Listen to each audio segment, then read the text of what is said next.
Greetings everyone, and Great here for another Age of Empires 4 replay. Spawn on the north side as the red Abbasid Dynasty, we're Myriad.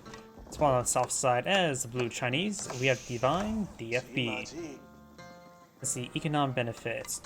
Chinese, they do of course have the Imperial Official, increases the drop-off of resources by 20%. So he will get some extra food from these sheeple, as well as a bit of tax collection from the building itself. The Abbasid player does have one of the most powerful economic benefits, the Golden Age Tier 1, which will allow eventually 50% resource collection rate for all resources. Eventually, the Chinese do have a counterpart with the Song Dynasty to get additional, reduce the villager production time from 20 seconds to 15 seconds. Who do I favor in this matchup? Let's see. When it comes to feudal age, the Chinese have access to the Zunshnu, which should be very effective in this matchup. The opponent doesn't have access to any heavy units in feudal age. So in feudal age, Chinese will probably do quite well. It all depends on a couple things of how well if the Chinese player is going for fast multiple town centers for Song Dynasty, and obviously the player is going to be more defensive. All depends. But when it comes to matchup, the Zunshnu should be very effective in this age. The Abbasid Dynasty can pull out camel archers, are probably not going to be that useful, seeing his opponent's not really a cavalry civilization. Do not have the Bardic Sun being pulled out over here. The Chinese players collect up these forest puppers and the gold right there. So we'll have maintain a good sphere of influence. Don't see any of the stone being collected up. There's 2 stone piles over there. In fact, that's actually weird. So that stone's pretty far away from the Chinese players, so potential that could be denied. Red does spot those stone piles there. We've got both Bardic and some Imperial Academy being pulled in the field. This is maybe eyeing for additional town center play.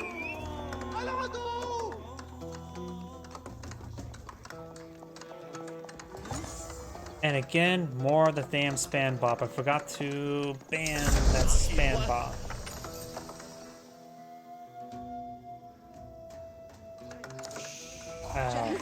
Hate the spam bots. So, yep. Both factions have access to a lot of economic benefits. 20% drop off versus the 15 collection of all resources is comparable. In Castle Age, you get a bit more unique units. The Gilam should be very effective. Alskar is, of course, very mobile. And now it looks like the Chinese player is eyeing for town center, so it looks like he is eyeing for additional town center. The Abbasid player is eyeing for additional town center, so both this is going to be a bit more of a passive game to start out the game with. Oh, what the heck? Abbasid player is also eyeing for trade. Both. That is very unique. It's not a full distance there, so the trade is only 25 gold. Full distance from corner of the map to corner of the map is around 60. So we maybe he has actually gone for a trade wing early on as well. He has gotten the first one, which does give him 25 extra resource drop with another resource. So right now he's getting about 30 resources. That's very interesting. Towns out here as well, which is also helping protect his trade. Not enough room for another trade right there. This wood is in the way, so he's going to deploy out a lumber camp there to help clear that out.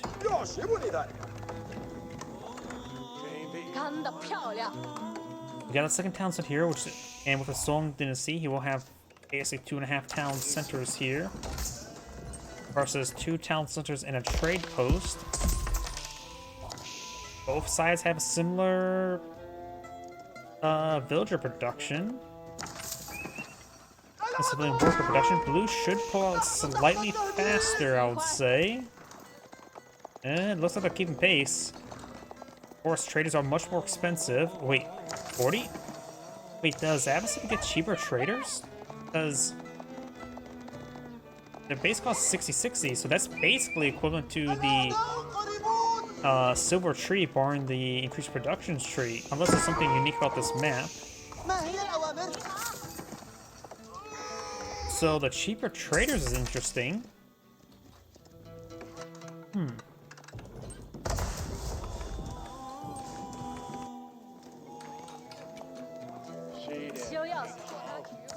Since both players designed for mass eco, so it's probably going to be a castle age fight.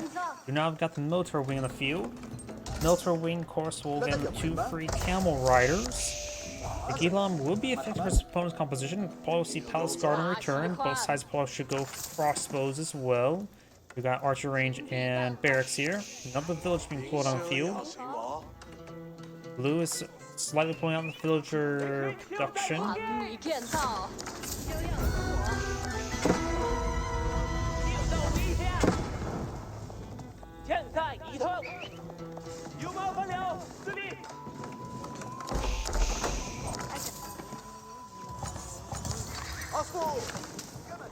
Berries being cleaned on up, so is the trees. No additional age just yet for the Chinese player, though he's getting a large number of resources gathered on up. Let's see, grants +5 armor. That's not going to be useful right now because trade is not being harassed. You know, have an astronomical clock tower being put on the field. As also market. Let's see if it's a map thing that get those traders cheaper. Nope, it is actually an Abbasid thing, thing. So it looks like they do get cheaper traders. I did not know that. So that's basically the Mongol silver tree, but for free.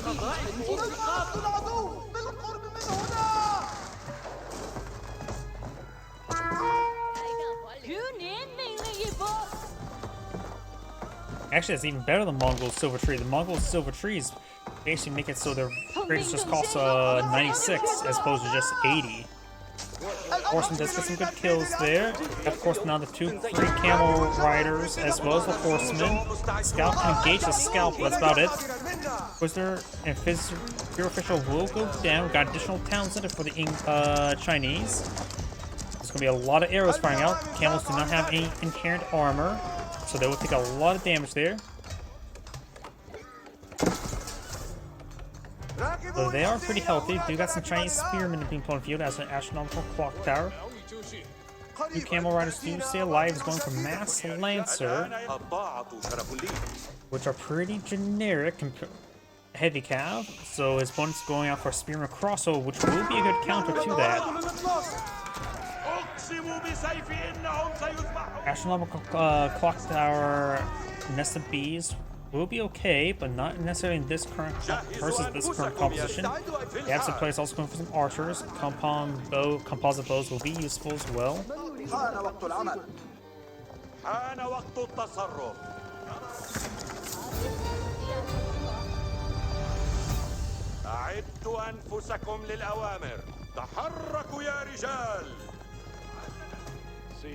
We've now got multiple barracks and archer rangers being pulled out here, eyed for mass production. He sees these lancers there. He does have a decent force here. The nest of bees is probably the least useful thing in this composition, surprisingly enough.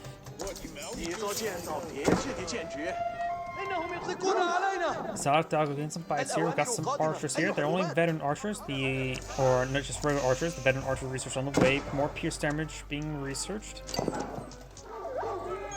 الفرسان يقفون مستعدين جهزوا أنفسكم تحركوا في عجالة أيها الرماة صوبوا نحو أحشائهم.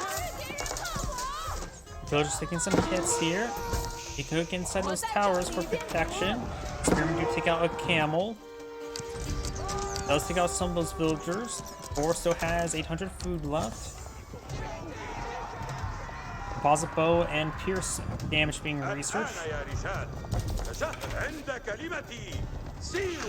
Fortified outposts and outpost being pulled out in a very cinematic position by red. You look on the map here, there's some good gold deposits in the center of the map to be claimed. Chinese players has this gold deposit over here, as well as stone.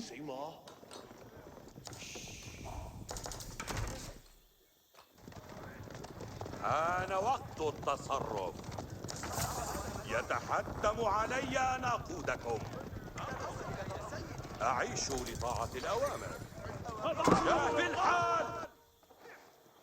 Axis do find these villagers there. Some of them will go down. In fact, maybe all of them will go down there. All goes down. Crossbows and spearmen in this region do have this keep now going on up for defensive purposes. Outposts or mills starting to slow going down. There's 40 tactical gold inside. Defensive keep going on up. And the Chinese player does have a good amount of stone collection coming on in. And these lancers will find these villagers.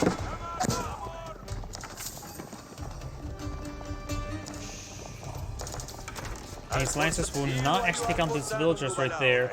Some of these villagers are backing on off. He does have all 3 grenadiers now pull down the back line. Back now pull down the field.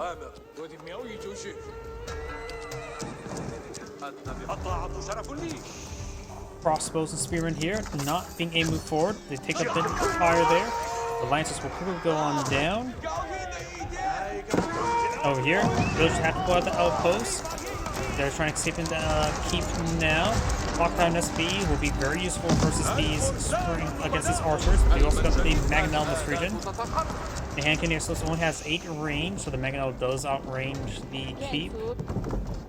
Now, of course, a basic line of palisade walls over here.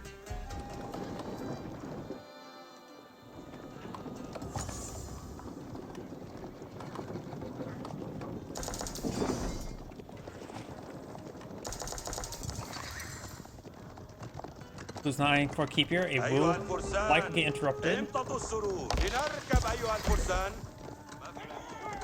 Yep, now it looks like these villagers are starting to get hit.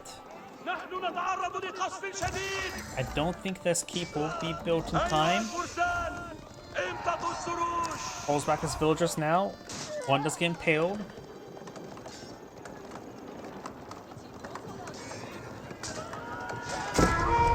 Gets a bit damage there.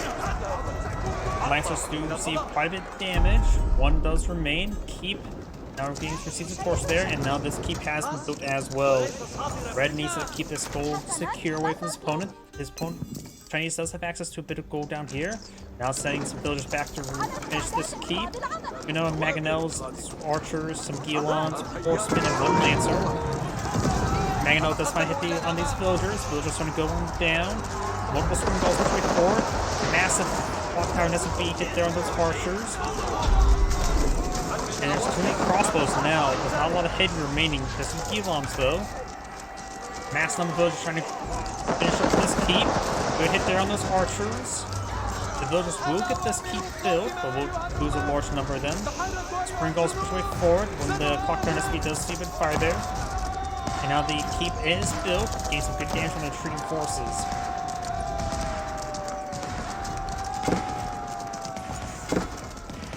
Needs to cross up there onto those spring balls, pulling that great.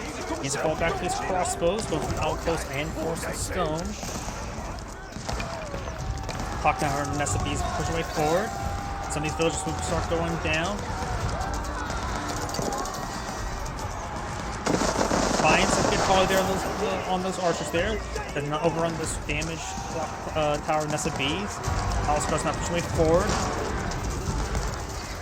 Guilon should win versus Paliscars, but Paliscars do have less hack armor, so the extra damage to Guilon will be very important.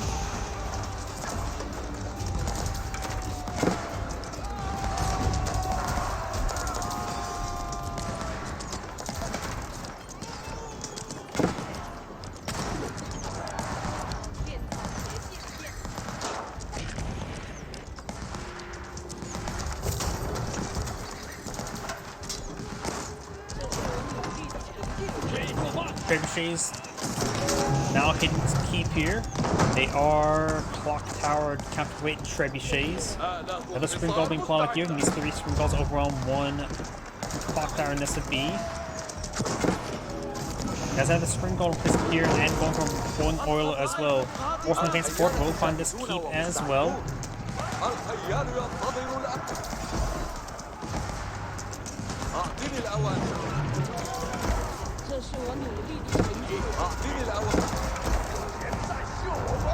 Also got some of these villagers there. Red now has a slight villager advantage.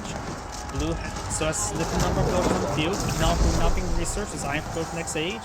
We got next age for the Chinese player. He's gone for the Spirit Way, allowing his Dynasty units, as they start dying, gives them nearby health regen and attacks with nearby units.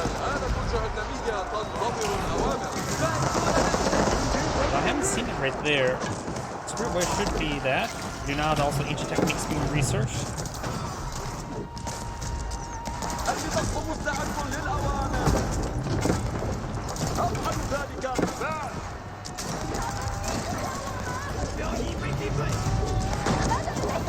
Keep now seeing quite a bit of damage there. As Keep it's also seeing quite a bit of damage. No village to repair it up, while the Abbasid Keep is seeing a bit of damage.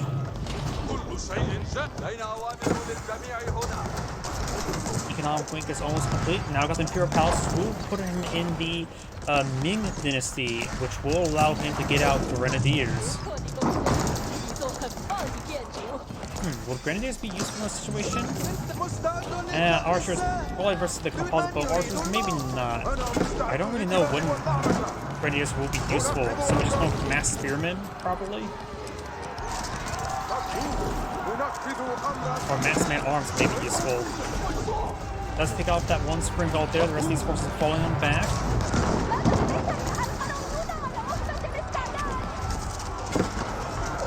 Palace Guard not trying to engage these horsemen. There's also only crossbows here. The Chinese keeps not being repaired on up. Or not, now he's at the Yuan Dynasty, not the Ming Dynasty.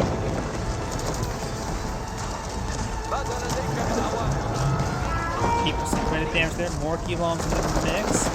You'll see more now. Fire lancers. If these fire lancers being deployed on the field, is a good Octane SFB's hits there. Chinese Keep does stay alive, but barely. Lower some villagers trying to repair it up. Force fire lancers now charging way forward, trying to overrun these archers. Fire lancers do not do bonus damage versus range, but do have a good amount of bonus damage versus siege. They're also charge attack, also pretty good regardless. Palace Guard charging way forward as well. He can go into the battle hard and get them increased health. Got some can use one view. They do not have the power tech next to research. That will increase the range by 1.5 in the 5.5 range, which also makes it so they outrange archers. Does have a keep there, and that keep was fully destroyed, so that's a large amount of stone now destroyed. Horsemen have gone down. Fire Lancers charging way forward. Archers trying to push them forward as well. Elite Fire Lancers do have 2 inherent pierce armor, not so much as regular horsemen, but still a very good amount. They'll just fall on back.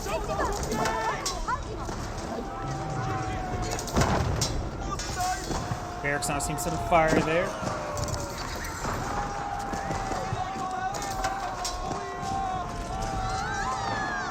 There's some charge attack there. Fire Lance is getting some hits on these villagers. Blue has 140.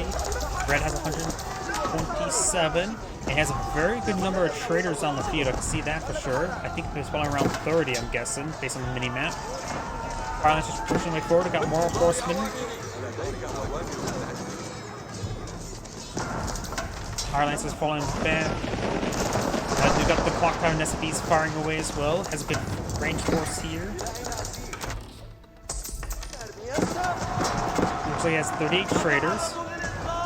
Right now he has wood toggle as a secondary resource.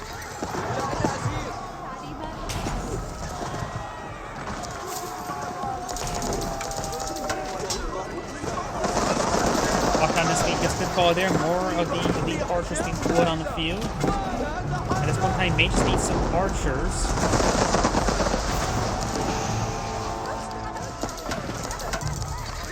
More horsemen on the field. They able to find a good flank onto some of these crossbows and cannoneers, but they're just simply in too small numbers there. Trebuchet is now hitting the primary town center. Iron Lancers do have bonus siege damage, or torch damage. They have 34 torch damage as compared to, say, a, can't see anything else compared to. Spearmen, 20. More horsemen deployed the field. They're getting picked up one at a time. These trebuchets need to start hitting some of these landmarks. You don't have to take out 2 landmarks. So the house was... Oh, and looks like Red does back in the game now. This is Grade saying, thank you for watching, and on to the next replay.